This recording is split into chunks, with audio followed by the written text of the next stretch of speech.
Bonjour à tous. On va continuer notre cours de drainage. Donc aujourd'hui, on va commencer par la description de l'écoulement souterrain vers les drains en régime permanent. D'accord? Donc, ce qu'on va faire aujourd'hui, c'est trouver les équations nous, qui vont nous aider à déterminer les flux qui va rentrer dans un drain et par conséquent calculer la capacité de rabattement de la nappe dans le système de drainage en régime permanent. D'accord? Donc, la première hypothèse qu'il faut qu'on garde en tête, ces solutions-là sont toujours dérivées de la théorie de Dupuis-Forchemer et de l'équation de Darcy.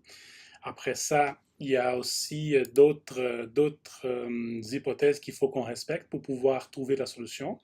La première, c'est que les écoulements sont bidimensionnels et ils sont identiques pour n'importe quelle section du drain. Donc, qu'est-ce que ça veut dire ça? Ça veut dire que quand on a un drain infiniment grand ici, tout ce qui rentre sur le système de drainage, ça va être pareil.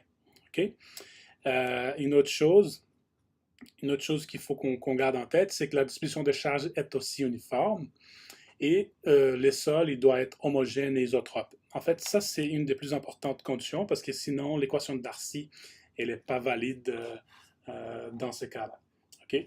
Donc, la théorie de Dupuis-Forchemer nous dit qu'on peut utiliser l'équation de Darcy pour décrire les écoulements souterrains dans le plan vertical dans un système de drainage. Donc, si on se rappelle bien de l'équation de Darcy, j'espère que vous vous rappelez de l'équation de Darcy comme moi. Donc, la densité du flux est égale à moins K dy sur dx. Donc, K ici, c'est la conductivité hydraulique à saturation.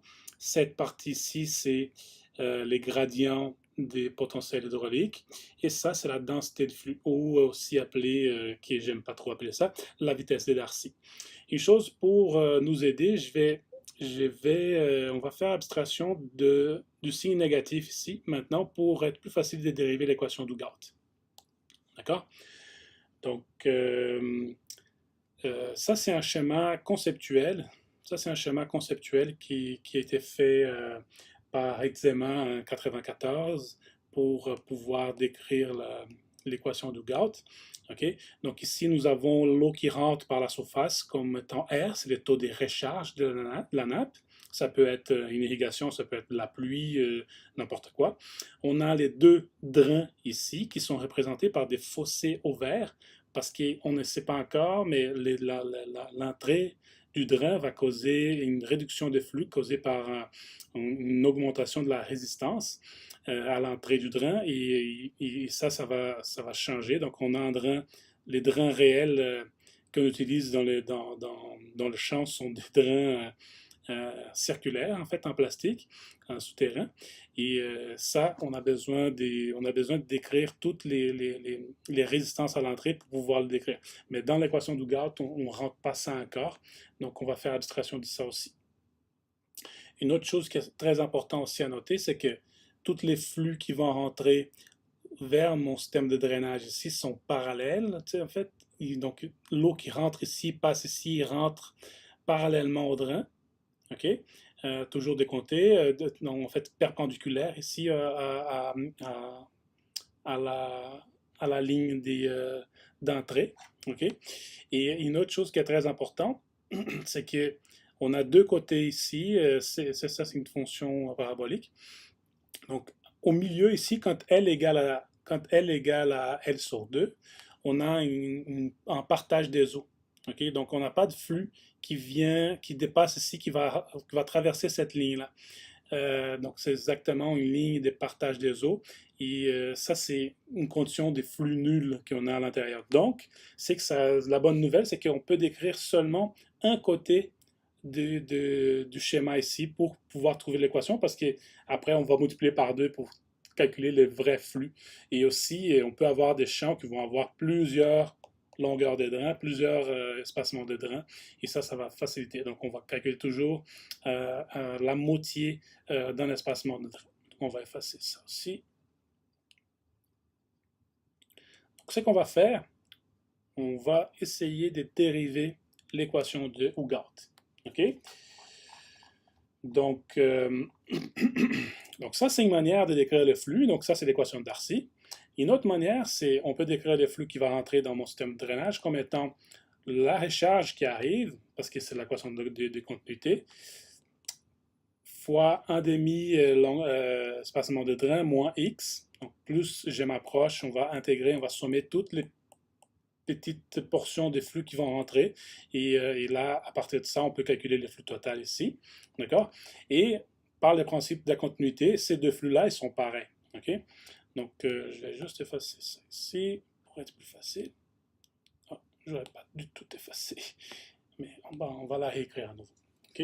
Donc, on sait que on peut décrire ça comme étant R 1,5 de L moins X.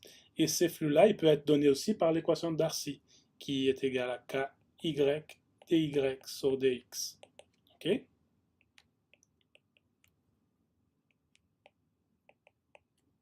Voilà. Donc, pour pouvoir... comment est-ce qu'on résout une équation différentielle? La façon la plus facile, je dirais même l'unique façon de la faire, c'est par intégration.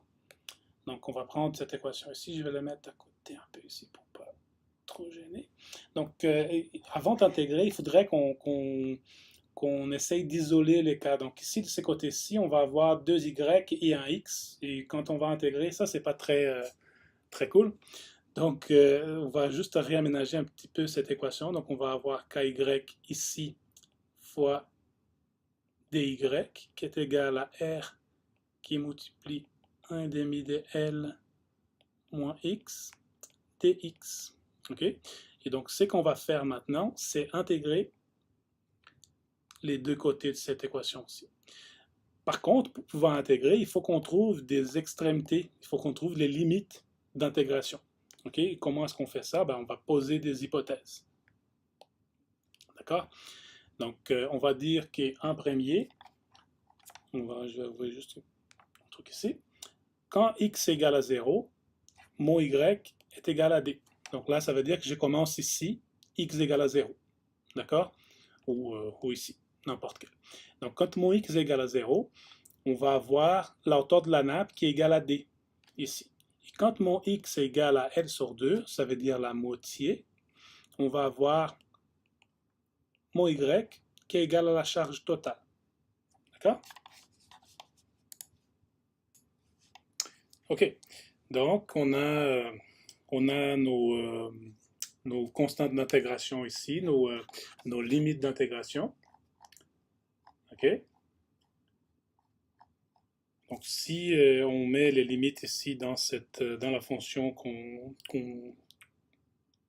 est en train d'intégrer, on va avoir que pour y, on va avoir qui va aller de d jusqu'à h, donc la hauteur de la nappe. Et pour x, il va aller de 0 jusqu'à L sur 2. D'accord? Donc, si on intègre cette équation-là des deux côtés avec ses limites, je vais juste effacer ici, on obtient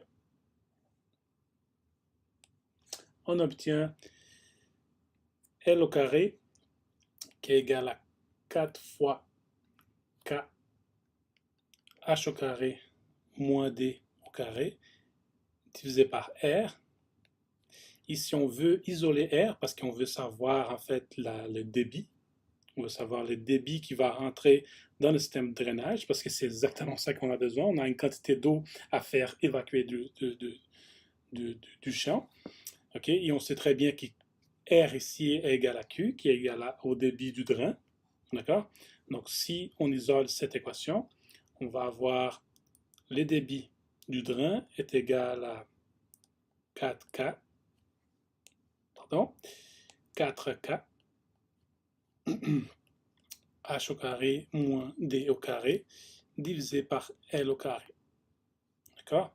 Et on pourrait aussi réaménager un peu cette équation-là pour être plus facile parce qu'on veut que ça soit quelque chose de beaucoup plus général pour calculer le débit.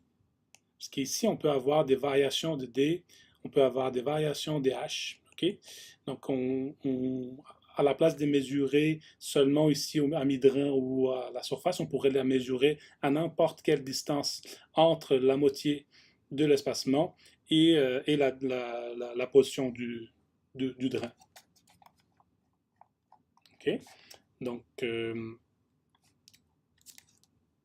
si on fait ça, dans la figure, on peut savoir que, ben, la première chose, on va essayer de factoriser cette équation-là. Donc, ça va devenir Q égale à 4K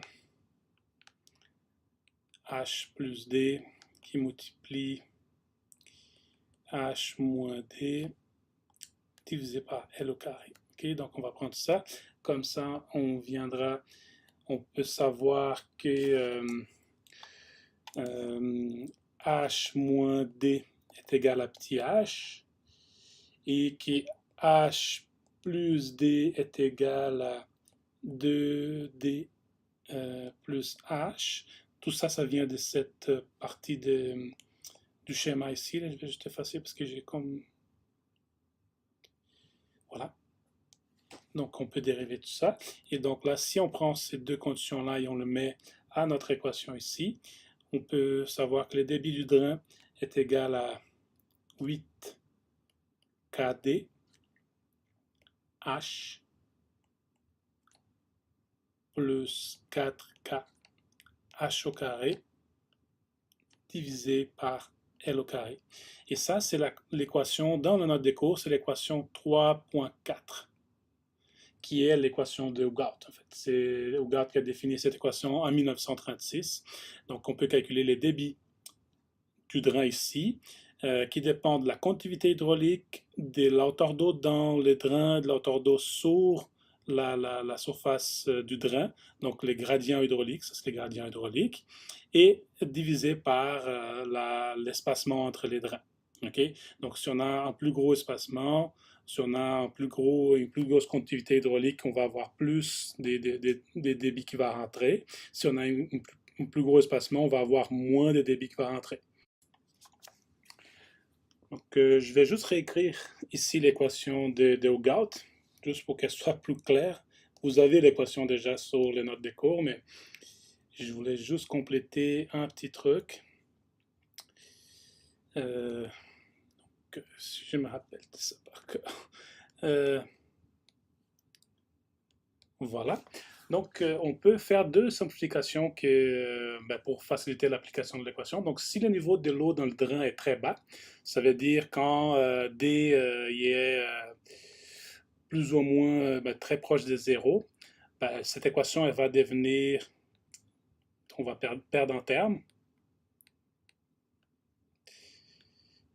Donc ça, c'est quand le niveau d'eau est très proche de zéro. Et si la couche imperméable est loin sous les niveaux du drain, donc c'est très profonde, ça veut dire D est beaucoup plus grand que H. En fait, on va perdre le deuxième terme, en fait, et l'équation va devenir avec cette forme-ci.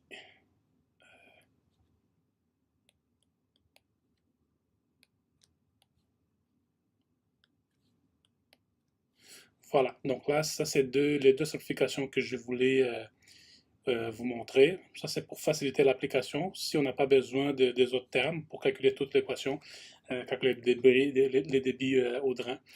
Donc on n'a pas besoin de deux termes quand on respecte ces deux conditions-là. Voilà, merci et à la prochaine.